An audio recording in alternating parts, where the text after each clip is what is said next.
This episode is brought to you by Accenture. When your advertising operations fall out of sync, everything else follows. Spotify and Accenture are working together to reinvent the rhythm of ad sales, using automation, analytics, and smarter workflows to simplify campaign delivery and access better data across the business. The result? Less time spent on operations, more time connecting brands with the moments and fandoms that matter most. Learn more at accenture.com/Spotify. This episode is brought to you by Google Chrome. You think you know a browser, but Gemini and Chrome? That's new. It can help you with practically anything on the web, like restoring a vintage motorcycle from a 50-page restoration blog, or finally break down that long article you've had open for weeks. Gemini and Chrome is here for it. Ready to make anything online make sense? There's no place like Chrome. Check responses, setup required, compatibility and availability varies, 18+.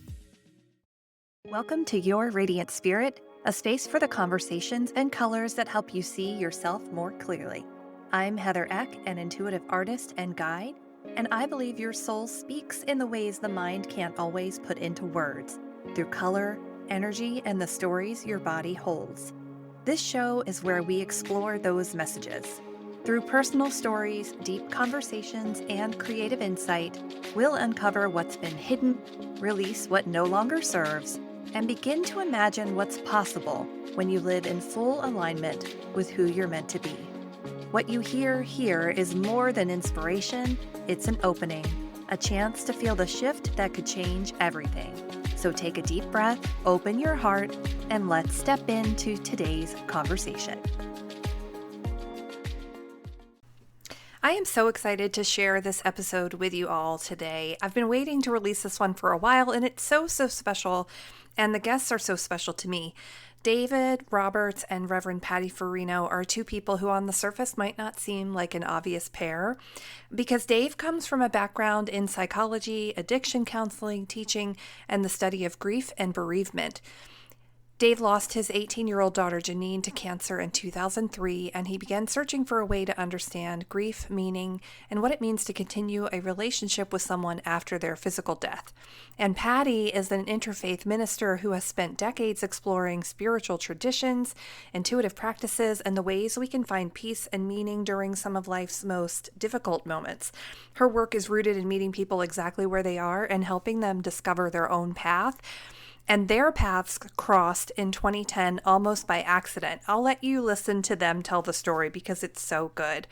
I was a guest on Dave's podcast a few years ago, and I read their book. And unfortunately, the book's no longer available to purchase, but I just immediately fell in love with their friendship. They share the story of how they found each other and what happened when Dave opened himself to a new understanding of his daughter's presence, and how Dave and Patty's friendship became a kind of community, a soul community, and one that continues to shape both of their lives. And I would say shaping mine as well. This is a really beautiful conversation about grief and love and faith and friendship, and learning to notice the signs that may already be around us. I hope you love this one as much as I do. Check out Dave's podcast, the Teaching Journeys podcast, and you can find Patty online as well. Let me know what you think. I hope you enjoy it. Oh my gosh, you guys. Oh, I'm so thrilled to have you with me here today. Thank you so much, Patty and Dave. I want to hear all about how you met, how your stories came together in the creation of a book and in what has been now a multi-year friendship.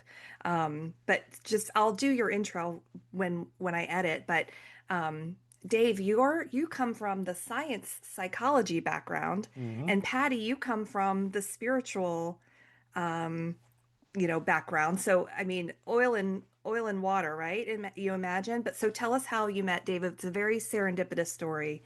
I live for stories like this. Yeah. Well, I'll start.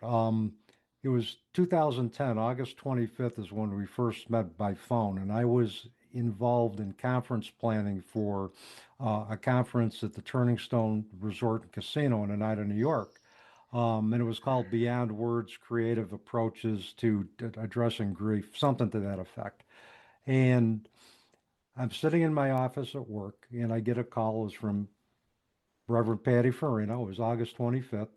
And she had found out about the conference from another mutual friend of ours at that A time. colleague. A colleague, yes, a Through the colleague. Angel of, I was the coordinator for the Angel of Hope, which is a place on Long Island where parents go get a brick when they've lost a child. And I come from a background, I'm an interfaith minister, I come from a spiritual background, meet people where they are in their faith and help them to find peace and a new relationship, validate a new relationship with their children. Yep. And I wanted to go to this conference. Go on, Dave. Yep. So Patty took a look at her workshops. She entered it in, double checked the workshop choices, double checked her credit card information, hit submit, her computer screen went blank. So had the computer screen not gone blank, and we think today was divine intervention, she would have never called me to have to register. So she called me, my contact number was there. She called me. We talked for about 45 minutes. I registered via phone.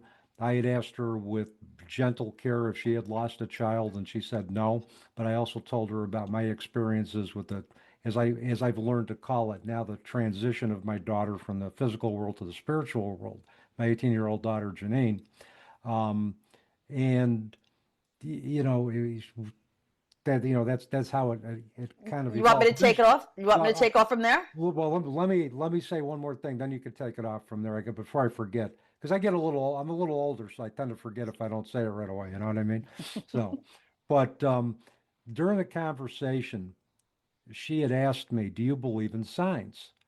I said, Pat, I really don't go in for that all that much because I am the science guy. I'm got a science-based background. But I said, I think my daughter sent me a double rainbow in 2009. And that's the picture of the double rainbow in the back. Yeah. On Father's Day. And there were other things that were happening to me prior to that. There were things that I my science background couldn't explain. Like I'd hear a song on the radio that reminded me of my daughter. But, I couldn't wrap my head around it. I looked at these as kind of isolated instances rather as the framework that would help me, that eventually would help me build a new perspective where I could see science and spirituality integrating and, giving me that whole new perspective to work through grief. But when she'd asked me that, I said, no, I really don't buy that because I couldn't wrap my head around a lot of it, but the rainbow I could. So from there, Pat, I'm going to let you take off from there. Okay. So with that, when I came in, okay.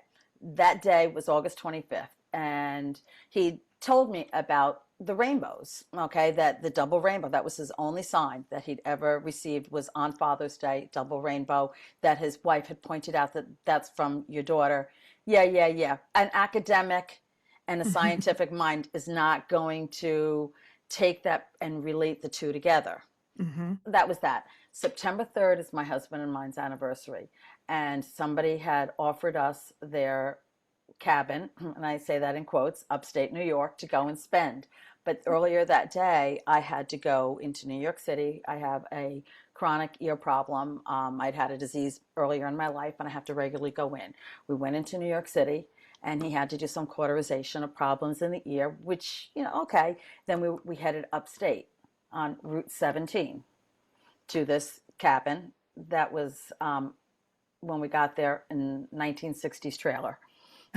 That's a no for me. Yeah, it was, we were like, okay. And now, coincidentally, my ear starts throbbing because of the cauterization.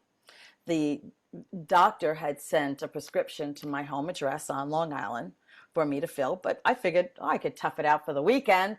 But after about 3 hours, and we're opening up this trailer, and the dampness is overwhelming, and the land was beautiful. It was on a gorgeous spot, but both my husband and I'm like, babe, I can't do this. So we literally turned around on that same day, September 3rd, and started to drive back. Now, it's just a day that's not moisture in the air. The sun's going in and out, cloudy, and across Route 17 is a rainbow. Marco, who my husband is more scientific, that's the balance of us, is like, this is impossible. You need moisture in the air. You can't have a rainbow. Literally, we pulled over on Route 17, and I go hanging out the top of our sunroof, taking video and pictures. And I hear in my head as I sit down, I need you to talk to my father. I need you to help my father. I need to connect with him. This is what I sent for him. This is for you, please. And I've come to know, because I have done so much work and understand my connection to the other side. It's not like I have to go, oh, okay, I'm doing psychic. No, it's not that. It's opening the veil between this side of consciousness to the other. You can call it religious experience, you can call it psychic experience, or you can, now science has even proven, I've actually discovered a book in recent months, Becoming Supernatural, by Dr. Joe Dispenza, that has shown scientifically how the mind works to connect across the veil, and how we can all do it. So it's not only spiritual anymore. Back 15 years ago, when this had happened, you would only quote, make it a spiritual experience or a mystical experience. Right. Now science has proven it. That's the new age. So I show up at the conference, and I ended up not being able to see the whole morning because of bad weather, and my flight was delayed, and I didn't get there until the second half, right after lunch. And I go to my first workshop, and guess who's the monitor of the first workshop? David. And so I sit down, and I'm kind of disheveled. Like, I've just gotten off of a plane. I've gotten the rent-a-car, gotten to Turning Stone Resort. And okay, I'm sit down, and this man across the room before it starts goes, Patty Furino? And I'm like, yes. And he goes, I'm Dave Roberts. Well, I get up from my seat and I go up to him, because on that phone call that day, because we had shared so much soulfully about his experience of losing his daughter and my experiences from children that I met both on this side of the plane and on the other side of the plane, because that's how I think. We promised to give each other a bear hug. And when we met, I remember, I can still picture it in my head, how we met across the classroom. And I walk up, or the conference room, and I walk up to him, and we give this bear hug, and I whisper into his ear, your daughter sent me a rainbow. And we pull away, and he looks at me, and he just goes, yeah. That was it. That was it.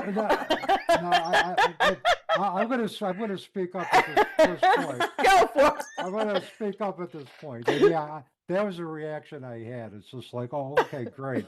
And the other part of it, I was so whipped from doing the conference doing the conference organizing, and we had such a really, really great conference. I was just whipped.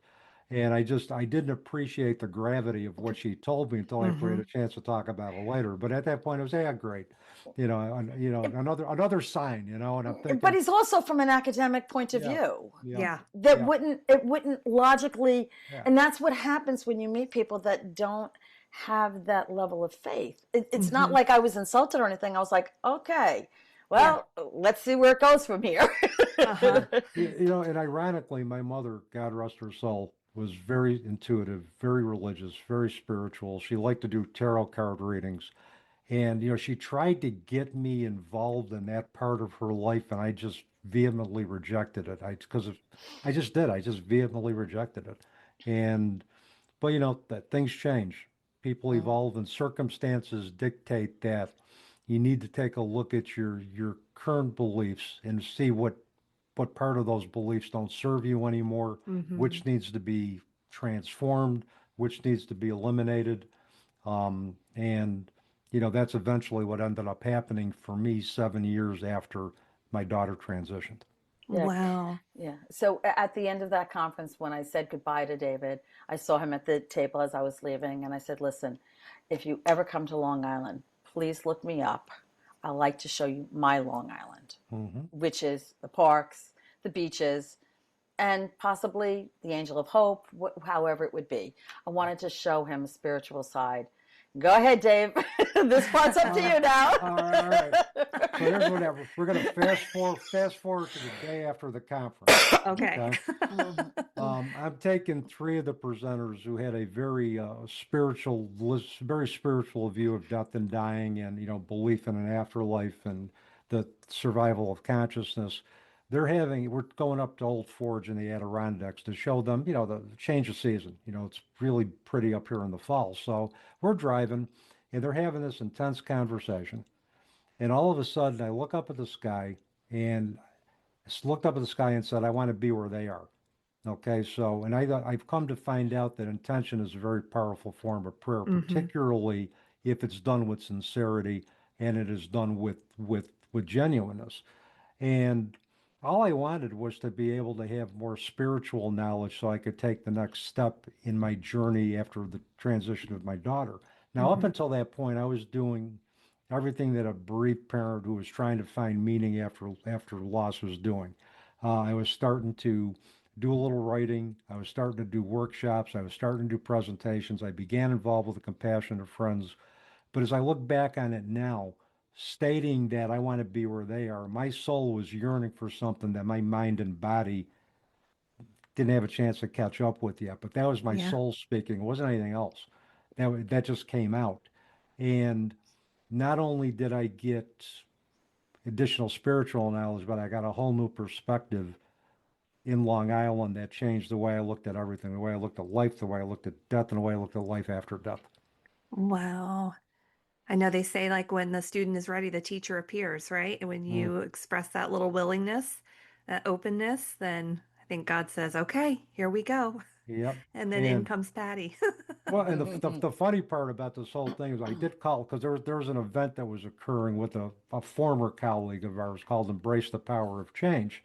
And I had that text. Tell her when that text came in. That's what's so incredible. That's the next synchronicity. That's pretty amazing. The text. The text about the embracing the power of change. When did that text come in? Well, here's the other thing that happened. As soon as I stated my intention to the universe, I had this old BlackBerry phone, and all of a sudden the flyer just spontaneously came up saying "Embrace the Power of Change."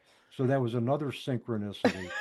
And that was going to be on Long Island. That was going to be on Long Island. So and the Angel of Hope administration, Angela's house, was sponsoring the event. So I was going to be working at it. Oh, I just got chills. Yeah. So I called Patty and I said, Pat, I want to come out to Long Island. And I wanted recommendations for like a hotel and, where I could stay and an airline. She goes, well, look, you can stay with me and Marco.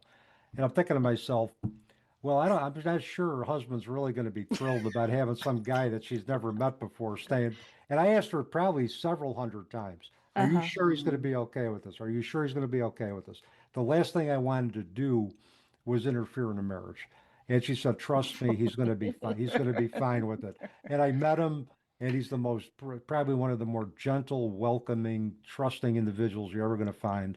And we've all now become family. My wife Sherry and me and Marco and Patty, we've all become like an extension of family. We are family. We're soul family. We're soul family. I'll call Sherry. Sherry will call me. I'll call Dave. And we each have the relationships.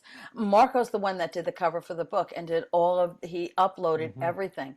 He in fact, he came up with that design for the cover of the book based on him witnessing the relationship and how it evolved. Oh, wow. Yeah. Because he said, oh, I'll do it. Next thing we know, he comes up with this. Dave's like, what do you mean this is only a first draft? This is good the way it goes right here.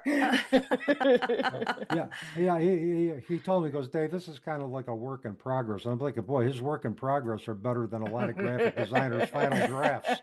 It is a beautiful cover. Yeah. Well, there was nuances that he had to put in, and there's very subtle nuances that make that cover significant. Significant. Yeah, make that cover significant. That captured the essence of Patty and I relationship, and he was witness to all of it. He was witness to all of it. So the cover really conceptualizes our whole actually, now 15-year relationship. My goodness. So I imagine that for you, Dave, it wasn't like an overnight shift where you were like, okay, I believe, here we go, or was it? Honestly, it was. It was the impact was immediate because one, I had asked for this, and secondly, the way things manifested. Um, my daughter was a very persistent spirit, a very vibrant spirit, a very energetic spirit. The way it transpired with such like, just I don't want to say dramaticism was, but it was just Mhm. very impactful, and it got my attention. But And David, but I had asked for that. Yes, yeah, can I interject? It yes, wasn't overnight because we met, Jeannine passed 3103. We met August 25th. You didn't actually have the transition until 11/11/10. that's right. Oh, Yeah, wow. that's So right. honestly, I know you're looking at it that like that day, Yes, I'm looking at a it. seed was planted, okay? But if you think back, Sister Rose was planting seeds Yes. back after Jeannine passed. So, and I say that only because the people that will be listening to this say, "Oh, well, I want one of the." It wasn't because she passed in 3103, Yeah, March and 1st. this was Mhm. this yeah, and I was going to the actual day of that we had the spiritually The event. transformative experience. Yeah. Yeah, that the event, and that was immediate validation for me because it validated what I had asked for and exceeded my expectations. But Pat's right, there were seeds that were planted. It was a gradual process for me, but there were seeds that had been planted before that, but it germinated on November 11th, 2010. That's when it all kind of came together. Wow. So what's important about that date? What happened then? Well, we got back from it had to be what, 9:30, Pat? We got back from the event from the Yeah, yeah. breaking apart of the The whole day started where David flew in. Basically, I said, David, you can stay at my house. I'll pick you up at the airport. I'm going to pick up David at the airport. Now, you have to remember the way that my mind works. I'm not just grounded. I'm Hmm. hearing things on both sides. Hmm. I'm going to the airport. I decide I'm going to leave early to go pick up David at the airport because I want to stop and do an errand for my husband beforehand. I get to the light right outside my house and I hear, go right to the airport. I'm leaving 45 minutes early so I could do this errand. And I'm hearing in my head, go directly to the airport. So I drive directly to the airport, which is let me see, you were at JFK. Yep. And from my house back then, from Babylon, it's quite a drive. So I get there and I pull into the parking lot. I always like the top edge, so I can always look outside and the top level. And I pull into JFK. And as I pull in, I'm like, I'm now 45 minutes early. Okay, so I'm leaning over to my glove compartment. I don't know what I was looking for, but I remember leaning over and my phone starts to ring. It's David. His plane landed early. Yeah. I'm like, Oh oh my. my God, oh my God. You're I like, can't I'm believe here. this. That's exactly what I was like. I'm here. So we connect. We're driving back to from JFK along the south shore of Long Island because I live in Yeah. town of Babylon. And we stopped. I said, we're going to stop on the way home since we're early. And we stopped at Jones Beach and we went for a walk. And as we stopped to sit down at Jones Beach, we had seagulls circling us. And I'm like, and me from a spiritual point of view, see significance to that. Hmm. David, I said, wow, look at them. They're all circling above us because I'm feeling his daughter's presence. He doesn't know that, but I'm feeling it. And I'm trying to feel out where his faith lies, at what level he's at. Hmm. And he looks up, and what did you say, Dave? I was worried the birds were going to poop on us. Same, Dave, same. Yeah, same. I'd be worried. I think, well, geez, that's what I thought was going to happen because I That's couldn't. exactly what he said. I He's Well, like, I didn't exactly say poop. I said another word. So I'm You just could say it, it's fine. I said I think Pat, these birds are going to shit all over you. That's exactly what I said to her. and I once again said, no, Dave, maybe they're there because there's an energy around the two of us meeting. Hmm. Yeah, and that didn't register at that point either. I mean, Uh-huh. nothing up until the night that we actually started having the conversation and the experience. And, And nothing before that even registered with me. But that's why I say it was an evolution for him, because that led me to believe that, okay, this isn't going to be easy for me to tell him, I really do feel your daughter. Mm-hmm. So now when we went back, we went to the Embracing the Power of Change. It was that day. We stopped at the house. He met Marco quick. Marco said he was going to go play pool that night. He'd be home late. We got home. I said to Dave, why don't you go down and go to the room that you're getting dressed in and get changed. I'll meet you back in my prayer room, which was a room that had a fireplace. It was a living room. I had all my spiritual books in there, all my angels, everything. That was my meditation room. And David, as I went to go get changed in my room, I started conversing mentally with Jeannine. Uh-huh. Jeannine, listen, you know what it's going to take to convince your dad that you're present here. I don't know what to say, because I don't know. This man's basically a stranger to me. And he's in my home, and his daughter is all over. And I can remember exactly where I was next to the dresser changing, and I'm saying to her, you know, it's up to you. You know what it's going to take to get him to believe. So now we meet on this couch love seat in front of my fire. I light a fire, and Dave comes in, and you can take it from there, David. Well, what happened is Patty started assuming the cross-leg position. I was looking at her as if she was a younger person. She was cross-legged. She had the energy that reminded me a lot of my own daughter. The mannerisms and everything. So, you know. And the first thing that came out of my mouth was, why don't you listen to music anymore? And that was the first. My daughter and I we shared memories. The first memory we had of music is I took her to a Gin Blossoms and Goo Goo Dolls concert. Oh, wow. And so she goes, why don't you listen to music anymore? I said, well, because it reminds me, it's too painful. It reminds me of you, something to that effect. And you said, it reminds me of Jeannine. He said, of Jeannine. And then you said, well, that's why you need to be listening to music. That's why you need to be listening to it. Because and again, it was almost as if I was talking to my daughter with the mannerisms, and I was. And there was a couple of points during the weekend that I looked at Patty and I said, Jeannine? And so basically, you know, it was like one of the scenes that I saw out of Ghost, you know, with Patrick Swayze and Whoopi Goldberg, where Patrick Swayze's spirit, covered. It was Whoopi Goldberg's. It was Whoopi Goldberg, but it was Whoopi Goldberg, but yet you could see it was the essence of Patrick Swayze's character. And that's exactly what it was like for a lot of that weekend. This was the entire weekend of just, you know, communicating, you know, with my daughter and, you know, reminding me that, look, you're doing a great job grieving me, but you also have your sons, you've got your wife, you're a teacher. She reminded me of the other categories in my life, with the message being, I'm always going to be here. So yeah, I'm never going to be far away, but you need to honor the other categories of your life and not quit being the grieving father, but don't balance it out. Balance out. Yeah, balance it out. Don't allow your whole experience to be determined as a grieving father. Don't let your legacy just be that.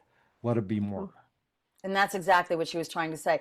I went to a seminary back in the 90s, and I went to an interfaith seminary because I wanted to understand how other faiths interpret, see how they move through these kinds of experiences. When I know I could feel things, and I could feel, I had done it before with others, where the essence of that spirit of a former human, and I say it that way, they were formerly human, now they're just a spirit.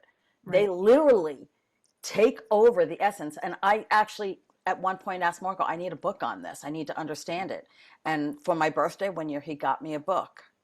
And I was like, oh, I now understand what I'm doing, because different faiths talk about it in different ways. Now science helps you to understand how us in the human form can take on the energy of a former human. You connect. Yeah. And back in 2010, there wasn't as much understanding. But now in 2026, there's a lot more information out there on the spiritual path, which when you go into astrology is about, you know, the new time. When you talk about Native Americans, the fifth world of peace. When you talk about Christianity, it's the book of Revelations. You know, each faith has a description as to the time that we are now living in. So in talking to you here, you got to remember the context. This was 2010. Yeah. Yeah. So yes, for David, that weekend, then I did some Native American processes with him, Jamie Sam's books, Ted Andrews' books, having him pull cards. So Jeannine could communicate through him directly through the cards for an understanding, because it doesn't all have to come from me as a mentor or a teacher. And I said this to David in the beginning. You don't just have one teacher. You open up to various ones so you can decide what works for you. If you only have one mentor or one teacher, you're only going to learn what that person has to offer.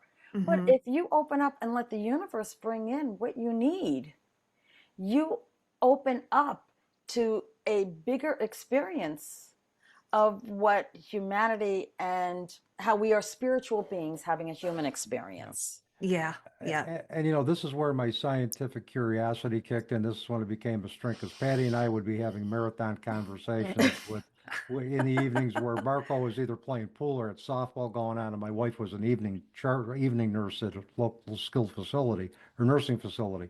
And so we'd have all these conversations, and Patty would throw out a concept. It might have been Native American teachings of animals and nature. It might have been shadow work, you know, with Carl Jung or Debbie Ford. It might have been ancestral healing. And all of a sudden, my scientific curiosity would kick in, and I would explore it. And I would try to see, how can I now integrate this into my science-based background? Because we had talked about integrating different perspectives. And I call her up. I say, Pat, you know, I think this could work. I think this could work. I got to explore it more, but I think it could work. So all of my scientific curiosity kicked into, and eventually helped me realize that science can't explain everything that we see with our senses. Sometimes spiritual perspectives in conjunction with science can explain it, or spiritual perspectives by itself. But in any case, there's going to be exceptions to pure scientific explanations for the things that we see. And I never made room for that before because of the inflexibility of my thinking, and I was just really stuck in one, you know, specific belief system. But after meeting Pat, my horizons expanded, and it informs everything that I do now with the people I meet, with you know, with my teaching, excuse me, everything that I do now. That philosophy follows me. And also believing in the survival of consciousness, and believing that we can transform the relationship with our loved ones by maintaining continued bonds, and that we carry our loved ones, and in carrying our loved ones with us, that helps us get through trauma. The study of thanatology, which is exactly where we started talking earlier before we came on, about that was David's hope in writing that book originally, was to bring it to other professors, other psychology departments, the study of death and grief, and how you work through all of it. We originally sent it out to universities all over. Anybody that had grief courses, thanatology, all of it. And the hope was that it would catch on to secondary education to help us to have a better understanding about the journey. Well, but academia, as we discovered, is a very tough environment to get invited to. Once you're in, but it takes a lot of knocks at the door, and you know, it just wasn't happening. We tried this repeatedly. Geez, probably, Pat, for a good for the years that we have the book. We've tried that. We tried, you know, getting into academia, but it just wasn't meant to be. You know, just But the people that we did touch were the ones who were ready to hear. And there's so much out there now in spirituality. Remember when we wrote the book, David kept saying to me, Pat, I really want to write this. I want to bring it to the schools. And I kept saying, David, I'm obviously I'm not academic with it any means whatsoever. I chose not to go to college because I wanted to live life through real experiences. I wanted, knowing what I felt, I went to a seminary. Now, I could have gone to a university. I've had people say, oh my God, you should go and get a psychology degree. You have such an understanding. I said, Why? Because then if I go through an academic course, they're going to say, oh, all of this came because of your studies. No, all of this clarity and understanding came because of my meditations, because of the work that I did to connect to the universal intelligence. It's out there. All we have to do is tap into it and open up and remember that we're a part of something bigger, that we came down to have an experience on this planet as a human being. And I didn't want to give that credit to academia. No offense. Maybe that's why we couldn't make it happen, because I have nothing that pushes me for academia.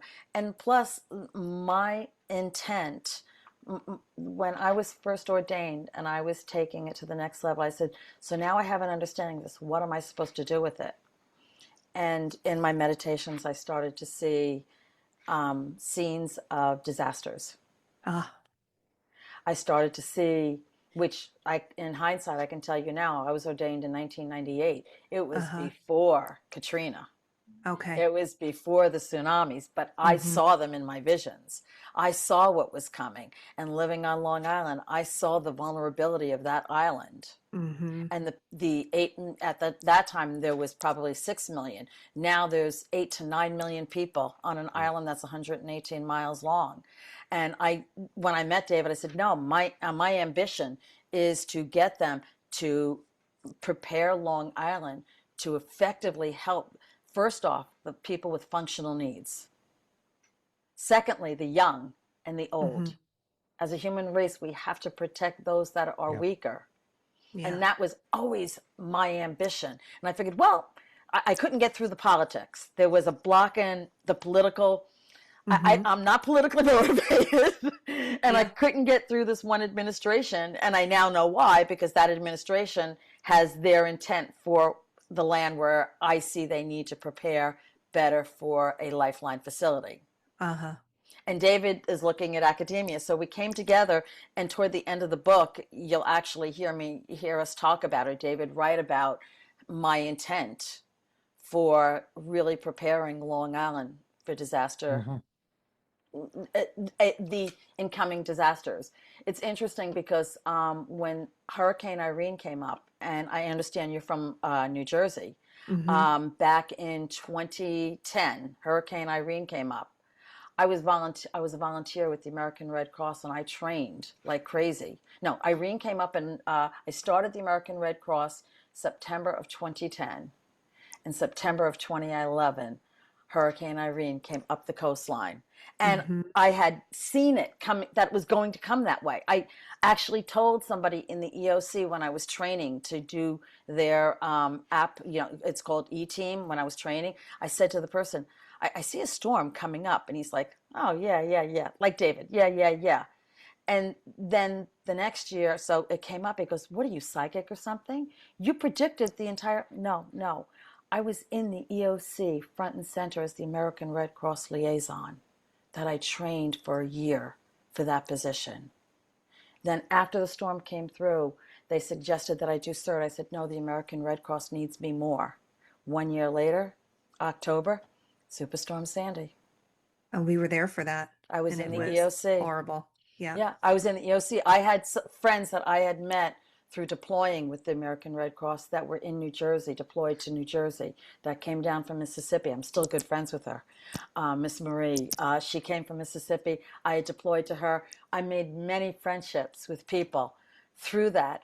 But everything that I envisioned in my meditations, in my visualization, I like to call it more of being a visionary, not psychic or not being a minister. It's a visionary that I found. I opened up that portal, and I said, show me, what can I do to help humanity? And they brought this to me. But in the meantime, David's work is to help the young, to help those that are grieving. And it's so needed. It's so needed. I mean, there's so much loss, and people don't know how to deal with it. And also, I think people are really missing community right now. There's a loneliness epidemic happening right now. And I think this work shows us that we're never alone. even when we feel like we are or have been Yes. left alone. Yeah, that's why I try to create a sense of community in the classroom, Yeah. create an environment where it's collaborative learning. Learning just isn't coming from me, it's coming from everybody. Mm-hmm. Because a lot Can, of this, can, can I toot your horn? David, how many times have you been chosen as one of their favorite teachers from, how many times have you gotten that award at the oh, school? geez, I'm so, at least from some of the student athletes, I think I've gotten about 8 to 10 certificates of appreciation. Oh, And I've gotten a couple of faculty awards. I got an Adjunct Faculty of the Year award back in 2018. But the awards I cherish most are the recognition from students, because when a student takes the time to want to make sure that one of their professors is honored or recognized, you've made an impact. mm-hmm. And that means, I'm not saying that the staff recognition or the faculty recognition doesn't mean a lot to me, but the students have better meaning for me, more meaning for me, because it's coming from them. And because I kind of look at my students now as an extension of family, because there isn't every one of my students, I see an aspect of my daughter in them. Mm, And that kind of makes me more than a teacher. It kind of mm-hmm. makes me more like a a mother mentor. hen, a mentor, a mother Yeah. hen, a Yeah. parent, A what Papa how Bear. a papa bear, whatever you want to call me. Yes, But yes. it's basically, I don't position myself as just a teacher. Then I think, as Pat said, I want to be a mentor and Mm-hmm. to be of Maury, service more. Yeah. Tuesdays with Maury. I don't Yeah. know if you remember Yeah. that book. He uses it in his class, and he's had Mm-hmm. students that he shared, with me, that they referred to him as he's their Maury. And I said, David, there's nothing greater than that. So for Oh, us, chills. the book was to try to share it on an academic level and a way to ease in. Here's an academic that Yeah. came to realize something in the story. And the first part of the book is, we wrote the book, is the experience of us. Mm-hmm. That's what we call the first unit. The second unit are examples of our marathon conversations of where they took off and experiences that I had in my life that David helped me to manage through. Because when you tap into the spiritual realm, things happen Oh, yeah. that are uncomfortable Hmm. for those that are around you, because you're not grounded. Mm-hmm. Things happen that are outside of this realm. And that's the middle of the book, are marathon conversations. And the last part of the book, it's for present and future generations, recommendations on Hmm. how to ease into expansion of thinking, Hmm. critical thinking, Hmm. how to manage in a world with a pandemic going on. Because we wrote this literally when the pandemic was happening, Yep. Mm-hmm. using Google Documents. David was upstate New York. You were. I was down in South Carolina. We were Mhm. using Google Documents. I would talk to him, and at points, the words were channeling for chapters through me. And David was trying to, Pat, slow down, slow down. He went out and bought a tape recorder and was taping them so he could, yeah, what's the word? Transcribe. Transcribe it. Yeah. I was gonna, and that's why this book really truly was a cooperative effort. Hmm. It sure was. And yeah, it was an experience in and of itself, writing the book. I mean, you could have wrote a book about how we wrote the book, because it was it was just it was just the experience of that coming together. But the other thing, the other thing that the discussions I had with Patty did for me was it promoted ancestral healing with my mother and father years after they died. Wow. Um, and my father had left when I was 5 years old. He had, at that time I looked at it as abandoned me as an only child to be raised by my mother. I was angry at my father for leaving, and angry at my mother, who overprotected me to the point where it got me angry. And then after another conversation that I had with Pat, I think at that point my father had come through, and she saw my father as being very upset, very sad that he had left. And by then I had gotten more context on my father's leaving. This was prior to the conversation, from a first cousin that found me through pure serendipity on my father's side, who gave me the context for my family, my father's family. My father's family, there's a lot of dysfunction, there's a lot of infidelity. when there was emotional attachment that was demanded from the males by the females, they would just get up and leave, which is what my father did. Understanding that context helped me realize, and after conversations with Patty as well, helped me realize that he couldn't stay in a traditional marriage. So when my father surfaced, I said, Dad, I forgive you. I understand what happened. And hopefully that liberated his spirit to continue to grow in his new existence. And I'm hoping that that did. And my mother overprotected me, and I think this was based on a past life contract that we had had. I was working with a shamanistic holistic practitioner who both Patty and I know, Susan Roback. And I had I'm going to give you a capsulate of 2 sessions. First session, I said I was angry at my mother for overprotecting me. The second session, she put me on the table, did some soul journeying, and said she saw a father and a son in a chariot, probably in Roman or Egyptian times, chariot turned over, killing the little boy. So now I'm sitting there and I'm looking at these events, and spiritual awareness is also about putting the dots together for me. It's like, look at what I talked with her about with my anger, my mother being overprotective. The next month she gets this vision, she gets this image, and I'm thinking to myself, wait a minute, what if I was that child that died in that lifetime? That was my father in that lifetime. It was my father in this lifetime. My mother wasn't there to protect me. What if our contract was that she was going to protect me to the point, Heather, literally where it was going to piss me right off because she didn't want to lose me again. Yeah. Once I understood that, I was able to forgive my mom for her overprotectiveness, because that was her contract with me, that she was going to do it at all costs, even if it meant upsetting me. And once I understood that, but it would not have happened had I had not opened myself up to that new perspective, had Patty and again, Susan, who had also been, been a part of that piece with me, with my mom, that would not have happened without those conversations. And without Patty's encouragement that, just don't rely on me as a mentor, bring in other spiritual teachers as you see fit that are going to help, help you continue to grow. And that's also, I mean, if you want to look at it, but that's our relationship is a microcosm for how you can develop community. Gosh. Just through our conversations. But Yeah. I also saw, I could see so much of that beforehand. And I had even said to him, David, what do you believe in other lifetimes? I opened up that door because I had seen some of that. But he needed to experience it with somebody else. That's why I say, it wasn't just, psychology or the spirituality of what I could see as somebody that opened through the veil, but through the shamanistic practitioner, Susan, he was able to see it for himself. So it was a community, a soul community to help him to heal, to become the man that he is today. It is very exciting. It's very exciting. David, I have to ask, that rainbow behind you, that's the one that I took at your school at Utica, correct?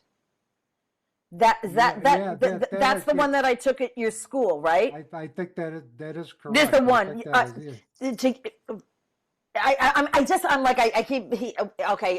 To those of you listening, we can see each other on the screen, and the background for David's screen is this beautiful double rainbow. And I keep looking at him, and I'm seeing the trees, and I'm like, I remember seeing that. Seeing that. That was a Utica. That was a Utica when you came to talk to my class. I came to talk to his death, dying, and bereavement class. I was going to ask if you had. Yeah. And when I would come in, when I lived in New York, I would drive up the 5 hours to his school, and he would arrange it so that I could see 2 or 3, 2 different classes, whether it be Pratt or there, and just to try to drop the seeds for them to expand their thinking. And as we were walking in, it had just rained. And I'm like, oh my gosh, I took that picture. Let me put it this way. I remember stopping and saying, oh my God, look at that double rainbow as I'm walking into his class at Utica. And the reason that I recognized it is because of the trees. Yeah, that's right. That was Utica University, but that double rainbow is eerily very similar to the one I saw in my backyard too. So imagine Jeannine showed up twice for him. Yeah. What a full circle moment. Yeah. You know, I Yeah. mean, I think about this because I'm somebody who definitely lives in the spiritual first and the human second. And so I believe everything that happens is a message of some kind that we're meant to receive or to pay attention to. And so I know, Dave, that was your first sign was the rainbow. Hmm. What other signs have has Jeannine and other people in your family shown up for you? Because now I imagine you're so much more aware and cognizant of them as they happen. A lot of numerology, a lot of Okay. threes, a lot of ones, a lot of 313s, a Eight. lot eights. Eight's another number that it's this infinity symbol, or numbers that add up to eight. Hmm. One, and I've gotten hearts and coffee cups, hearts on the inside of my garage door. Um, the one time that during Jeannine's 10th anniversary day, you remember this, Pat? You were coming up to spend time with me and share to support us. I saw it was I saw a heart in the kitchen floor, in our tile. And I took a picture of it. I told Sherry, I said, "You can't, my wife, you can't clean the floor until Patty sees the heart." And my wife, is like she's a clean freak, and I'm saying that with love. I call her the original Clorox queen. She's a nurse. She's a She's a nurse. nurse. She Yeah, knows the importance yeah, of yeah, cleanliness. yeah. And then there was another infinity sign on the inside of my garage door. And our garage is like a fortress. You can't get in unless I let you in. And that, and I told Cher, I said, you can't clean that window. I said, we've got to have, and she finally did. I think when if I several years later, she finally did. But that appeared in April, and April is the month of my daughter's birthday, and so Okay. that figure eight stayed up for several years. But the other one of the more wonderful, I mean, serendipitous signs, we went to Southern Humanities Conference in Savannah, Georgia. This was several years ago, and I called to make reservations. And you know how you just get just a random, random hotel reservation specialist across the country. So I dial the phone. The person on the other end picks up and says, "Hi, this is Jeannine. May I help you?" And I'm thinking to myself, well, this is going to be a fun trip already. So I'm talking, yeah, hi, Jeannine. I told her who I was. I'd like to make reservations. And she made the reservations. And all of a sudden, I got a nudge. It was like almost a little voice in my head saying, ask her how she spells her name. Now, my daughter spells her name Jeannine, a very non-common way to spell it. Uh-huh. So I said, Jeannine, I know it's going to sound like a weird question, but can you tell me how you spell your name? Sure. Jeannine. Just like that. Oh So, my gosh, chills yeah. again. Yep. So, Mhm. I mean, I kind of figured this was going to be a heck of a trip. And Patty and I were going to the conference together. So, this was going to be like a really, really fun trip. And that was just a sign that, yeah, at that particular moment, you're supposed to be where you're supposed to be. That academia is where your heart is. And, Also, so also tell him about your old mentor, his ceremony, planting the tree, and the geese. yes.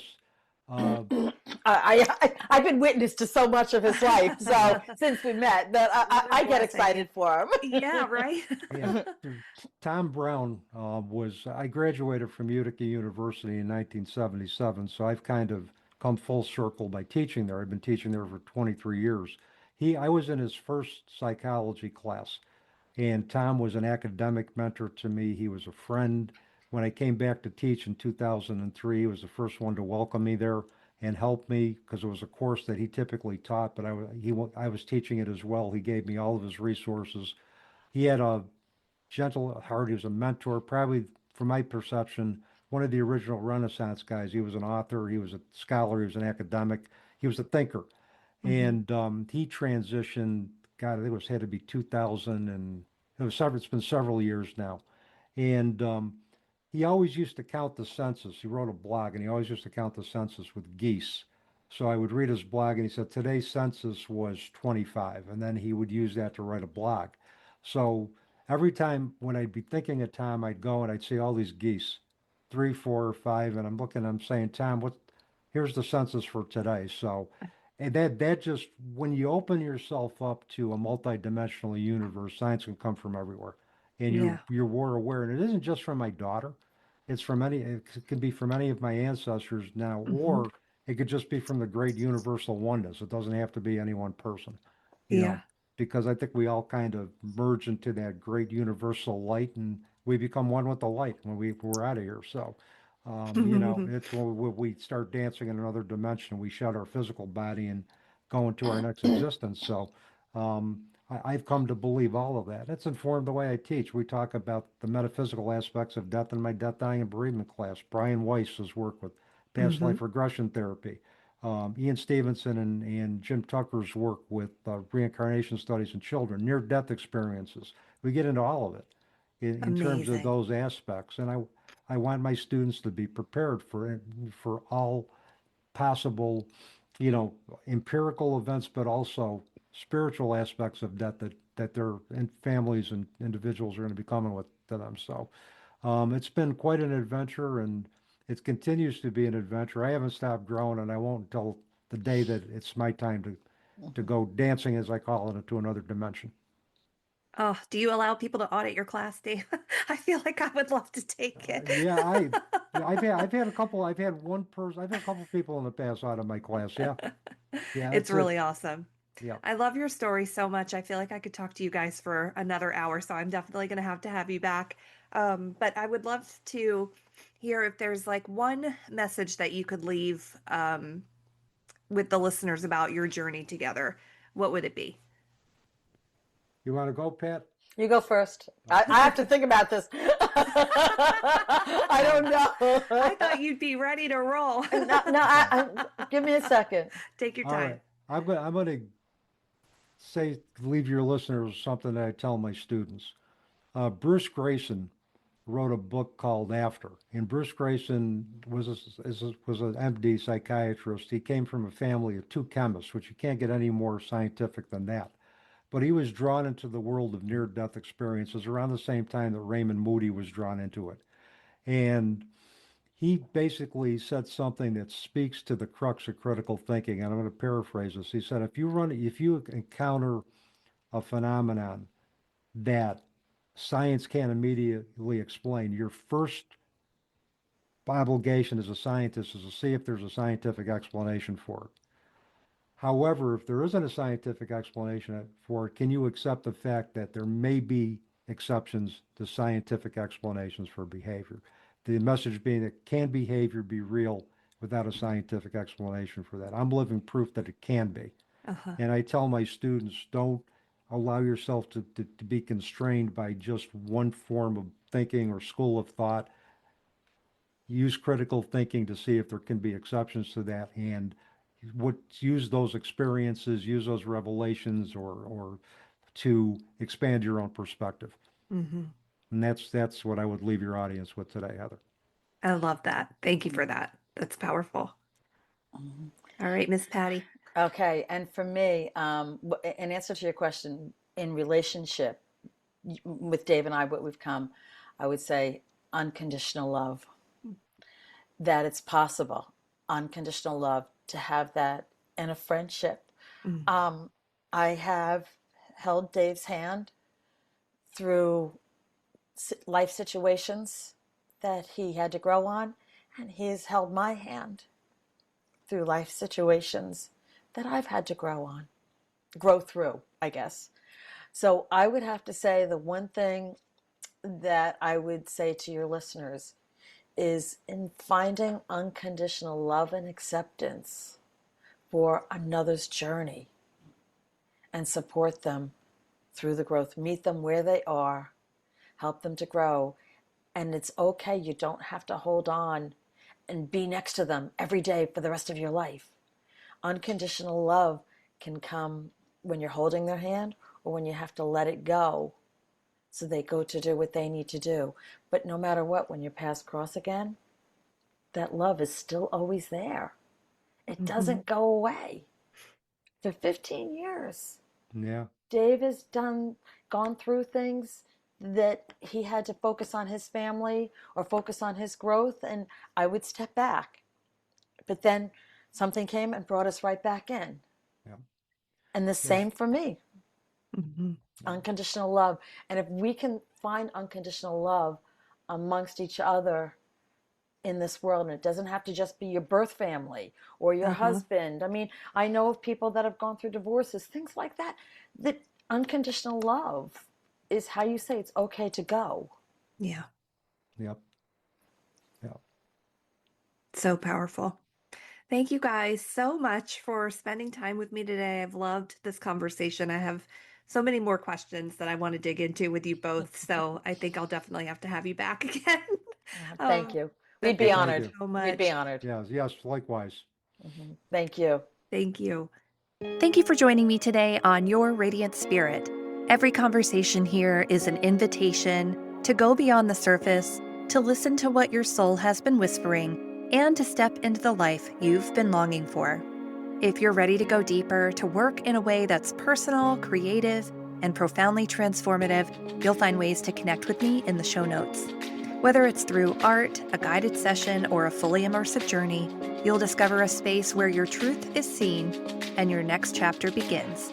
If this episode spoke to you, it would mean the world if you shared it with a friend, left a review, or subscribed so more people can discover the conversations we have here. Until next time, my friend, keep noticing the colors, the moments, and the nudges. They're all leading you home. And for now, take a breath, hold on to what resonated, and carry it with you into the rest of your day. Thanks for listening.